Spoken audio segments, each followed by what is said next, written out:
मैं आपके बहानों से तंग आ गई हूँ। मैं रोज वहां जाने से तंग आ गई हूँ। तंग आ गई हूँ जब भी आपको बोलना होता है तो आप फेड अप विद यूज करते हैं। फेड अप विद, इसका क्या मीनिंग होता है? तंग आ जाना, परेशान हो जाना, उस सेंस में आप फेड अप विद यूज करते हैं। इसे यूज कैसे करना है? सबसे पहले आपको उस पर्सन को रखना है जिसकी भी बात चल रही है। मैं अपनी बात कर रही हूँ, मैं तंग आ गई हूँ, तो मैंने रखा आई। सेकेंड नंबर पर आपको पर्सन के अकॉर्डिंग इज एम आर को यूज करना है। आई के साथ एम यूज करते हैं तो आई एम। थर्ड नंबर पर आप फेड अप विद को रखेंगे। आई am fed up with.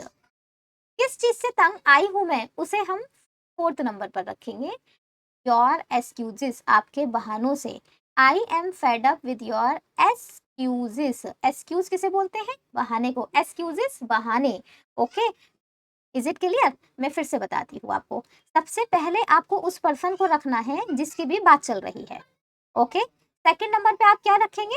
Is am are. ये इसका रूल है, आपको सेंटेंस कैसे ट्रांसलेट करना है। पहले उस पर्सन को रखिए, फिर पर्सन के अकॉर्डिंग इज एम आर आएगा। ठीक है। थर्ड नंबर पर आपको क्या रखना है सेंटेंस में? Fade up with. फिर जिस चीज से भी आप तंग आए हैं उस चीज को रख दीजिए। ओके, अगर वो कोई काम है तो उसमें आप आईएनजी फॉर्म ऑफ वर्ब लगाएंगे। आइए आगे देखते हैं। इसके लिए आपको इज एम आर को भी सीखना जरूरी है कि इज कहाँ आता है, एम कहाँ आता है और आर कहाँ आता है। ऑलरेडी आपको आता है लेकिन फिर भी आप एक बार रिवाइज कर लें। आई के साथ हम क्या यूज करते हैं? एम। I am. अगर मैं इज की बात करूं तो एक पर्सन के साथ इज आता है। ही एक लड़के के लिए यूज करते हैं तो ही इज। शी एक लड़की के लिए यूज होता है, शी इज। इट कोई भी एक चीज के लिए यूज होता है या एक एनिमल के लिए, तो इट के साथ इज आता है, इट इज। ओके, या कोई भी एक नाम है, मैं कहूँ पार्थ, एक नाम हुआ ना, एक पर्सन है, पार्थ इज। चाइल्ड, एक बच्चा है ना, चाइल्ड, तो एक बच्चे के साथ क्या आया? इज। एक पर्सन के साथ, for one person, for singular, we have to use is. अगर मैं आर की बात करूं तो आर कहाँ कहाँ आता है? एक से ज्यादा के लिए। यू के साथ क्या आएगा? You are. वी के साथ आपको क्या यूज करना है? वी का क्या मतलब होता है? हम। यू का मतलब आप, ये प्लूरल है, यू प्लूरल में आता है, वी प्लूरल में आता है, एक से ज्यादा के लिए हम यूज करते हैं। You are, we are. They, एक से ज्यादा लोग है ना, तो दे के साथ भी क्या आएगा? They are. वह लोग, एक से ज्यादा लोगों के लिए हम दे यूज करते हैं, तो क्या आया? They are. अब यहाँ मैंने पार्थ लिखा था ना, अब यहाँ मैं लिख देती हूँ पार्थ एंड परी। दो लोग हो गए ना, ये एक से ज्यादा के लिए हमने आर यूज करना है। पार्थ एंड परी आर। यहाँ चाइल्ड है, चाइल्ड एक बच्चे को बोलते हैं। चिल्ड्रन एक से ज्यादा के लिए यूज करते हैं। अब चिल्ड्रन लिखा हुआ है तो चिल्ड्रन के साथ आप क्या यूज करेंगे? Children are. इट मीन्स एक से ज्यादा के लिए आपने आर यूज कर देना है। अब आइए हम सेंटेंसेस देखते हैं। वह रोज एक ही काम करने से तंग आ गई है। वह आ गई है, इट मीन्स लड़की है। फर्स्ट नंबर पे आपको उस पर्सन को रखना है, शी। ओके, शी के साथ मैंने आपको बताया था एक पर्सन है, हमें इज यूज कर देना है। सेकंड नंबर पर इज एम आर यूज करना है, शी इज। थर्ड नंबर पर तंग आ जाने की इंग्लिश लेकर आनी है, fade up with. She is fed up with. किस चीज से तंग आई है वो? एक ही काम करने से, तो करने से तंग आई है। करने को डू बोलते हैं, मैंने आपको बताया था अगर कोई भी काम की बात चल रही है तो आईएनजी लगाएंगे, doing. She is fed up with doing. एक ही काम, the same work. The same work, एक ही काम के लिए सेम वर्क लग जाएगा। ओके, रोज, अब रोज की इंग्लिश रह गई ना, उसे लास्ट में फिट कर दीजिए, every day. Every day, she is fed up with doing the same work every day. Okay, let's move ahead. वह इस बोरिंग मूवी से तंग आ गया है। आ गया है, पहले सेंटेंस पहचान ले, लड़का है, इट मीन्स ही के साथ भी इज यूज करना है, ही इज फेड अप विद। किस चीज से तंग आया है वो? इस बोरिंग मूवी से, with this boring movie. Okay, अगर ये लिखा हुआ होता कि वह यह बोरिंग मूवी देखने से तंग आया है, तब यहाँ वॉचिंग आता। He is fed up with watching this boring movie. Okay, is it clear ना? Let's move ahead. वह अपनी जिंदगी से तंग आ गया है, वह आया है ही इज, ही के साथ इज यूज करना है। ही इज फेड अप विद, अपनी जिंदगी से, ही के साथ हम हिज यूज करते हैं अपने के लिए, his life. He is fed up with his life, इसका क्या मतलब हुआ? वह अपनी जिंदगी से तंग आ गया है। मैं अपनी जिंदगी से तंग नहीं आई हूँ। तंग नहीं आई हूँ तो इज एम आर के बाद नॉट लग जाएगा। आई am not, I am not fed up with my life. मैं बहुत खुश हूँ, मैं कैसे कहूंगी? I am very happy. Okay, इस तरह आप बोलने की कोशिश करिए सेंटेंसेस। आइए आगे देखते हैं।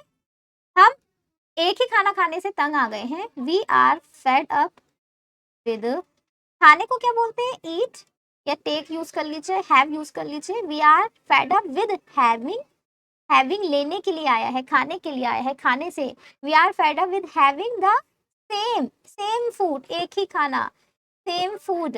रोज, रोज के लिए क्या कहेंगे? Every day. इट मीन्स हम रोज एक ही खाना खाने से तंग आ गए हैं। कुछ अलग बनाओ ना, मेक समथिंग डिफरेंट और मेक समथिंग स्पेशल, या कुक समथिंग डिफरेंट और कुक समथिंग स्पेशल। मैं आपके एटीट्यूड से तंग आ गई हूँ। मैं तंग आई हूँ, आई am fed up with your attitude. इसका क्या मतलब हुआ? मैं आपके एटीट्यूड से तंग आ गई हूँ। ओके, मैं आपके बेवकूफी भरे चुटकुलों से परेशान आ गई हूँ। बेवकूफी भरों को क्या कहेंगे? सिली, सिली बेवकूफी को बोलते हैं। और जोक, चुटकुले। तो किस तरह आप सेंटेंस कहेंगे? आई am fed up with your silly jokes. Silly jokes, बेवकूफी भरे चुटकुले। Okay, let's move ahead. अब मैं कहूँ मैं ऑनलाइन क्लास लेने से तंग नहीं आई हूँ। आई am not fed up with, लेने की बात चल रही है तो लेने को टेक बोलते हैं, टेकिंग हो जाएगा, ING form of verb use करेंगे आप। I am not fed up with taking an online class. Okay, मैं ऑनलाइन क्लास लेने से तंग नहीं आई हूँ, मुझे यह क्लास लेनी अच्छी लगती है। कोई भी काम करना अच्छा लगता है तो आप क्या कहेंगे? दिल चाहता है, अच्छा लगता है, उसके लिए मैंने आपको फील लाइक का यूज सिखाया था ना। I feel like taking this class, मुझे यह क्लास लेनी अच्छी लगती है। ओके, इस तरह आप सेंटेंसेस को कंबाइन करेंगे। Let's move ahead. अगर अब मैं आपसे क्वेश्चन करूं, क्या आप तंग आ गए हैं? क्या वह तंग आ गया है? जब क्या पहले आएगा तो आपको क्या करना है? Let's see. क्या आप धीमे इंटरनेट से तंग आ गए हैं? याद रखिए, जब भी क्या पहले आता है तो जो हम ये इज एम आर को यूज कर रहे हैं ना, ये सबसे पहले आ जाएगा बस, और कुछ नहीं करना। पूरा सेंटेंस आपने ऐसे ही ट्रांसलेट कर लेना है जैसे आप करते आ रहे हैं। बस आप, मैं आपसे बात कर रही हूँ, इट मीन्स यू, यू के साथ में क्या यूज करती हूँ? आर। जो मैं आर को यू के बाद रख रही थी ना, अब मुझे पहले रखना है जब क्या पहले आ जाएगा। आर यू, क्या आप तंग आ गए हैं? Are you fed up with slow internet? क्या आप धीमे इंटरनेट से तंग आ गए हैं? Are you fed up with slow internet? Okay, इस तरह आपको बोलना है। अगर आप तंग आ गए हैं तो आप क्या कहेंगे? Yes I am fed up, हाँ मैं तंग आ गई हूँ। Yes I am fed up with slow internet. नहीं आए हैं तो no I am not fed up with slow internet. इस तरह आप बोलेंगे। केवल इतना भी बोल सकते हैं, yes I am, no I am not. Okay, fed up को यूज कर कर आप दो सेंटेंसेस बनाइए और मुझे कमेंट कर कर बताएं आप कैसे बनाएंगे। ओके, कुछ भी समझ नहीं आता आप पूछ लीजिए। Thank you so much.